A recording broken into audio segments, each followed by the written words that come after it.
KSRTC മുൻ താൽക്കാലിക driver യദുവിന് നിയമനം നൽകി സർക്കാർ. നിയമസഭയിൽ ദിവസവേതന അടിസ്ഥാനത്തിൽ ഡ്രൈവറായാണ് നിയമനം. തിരുവനന്തപുരം മേയറായിരുന്ന ആര്യ രാജേന്ദ്രൻ യദു KSRTC ഡ്രൈവറായിരിക്കെ നടുറോഡിൽ തർക്കത്തിൽ ഏർപ്പെട്ടത് വിവാദമായിരുന്നു.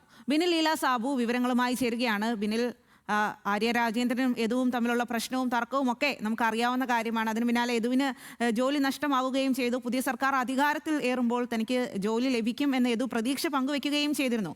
ഇപ്പോൾ എന്താണ് യദുവിനെ എവിടെയാണ് നിയമിച്ചിരിക്കുന്നത്?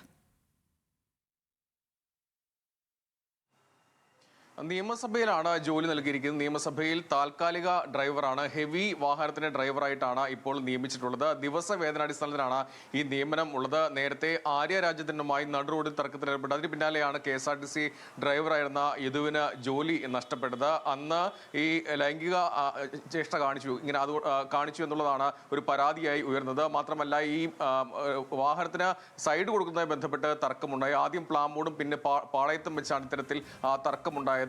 ഈ പാളയത്ത് വെച്ച് ഈ വാഹനം കുറുകയിടുകയും യദുവിനോട് ആര്യ രാജേന്ദ്രനും ഭർത്താവ് സച്ചിൻ ദേവും തർക്കത്തിൽ ഏർപ്പെട്ടിരുന്നു. അതാണ് വലിയ വിവാദമായത്. പിന്നീട് യദുവിനെതിരെ പോലീസ് കേസെടുത്തു. യദു നൽകിയ പരാതിയിൽ കേസെടുത്തിരുന്നില്ല. പിന്നീട് കോടതി സമീപിച്ചാണ് കേസ് എടുത്തത്. നിലവിൽ ഈ തർക്കവും എല്ലാം കോടതിയിലാണ് നിലവിലുള്ളത്. അതിന് പിന്നാലെ യദു ഈ KSRTCയിൽ തിരിച്ച് ജോലി ലഭിക്കുന്നതിന് വേണ്ടി അപേക്ഷ നൽകിയിരുന്നു. പക്ഷേ മുൻ സർക്കാർ അത് പരിഗണിച്ചിരുന്നില്ല. പിന്നീട് ഈ സർക്കാർ വന്നതിന് പിന്നാലെ യദു INTUSൽ ചേരുകയും ചെയ്തിരുന്നു. അതിന് പിന്നാലെയാണ് ഇപ്പോൾ ജോലി നൽകിയിരിക്കുന്നത്. നിയമസഭയിൽ താൽക്കാലിക ഡ്രൈവറാണ്. ദിവസവേതനാടിസ്ഥാനത്തിലാണ് ജോലി നൽകിയിരിക്കുന്നത്. ശരി ബിനിൽ.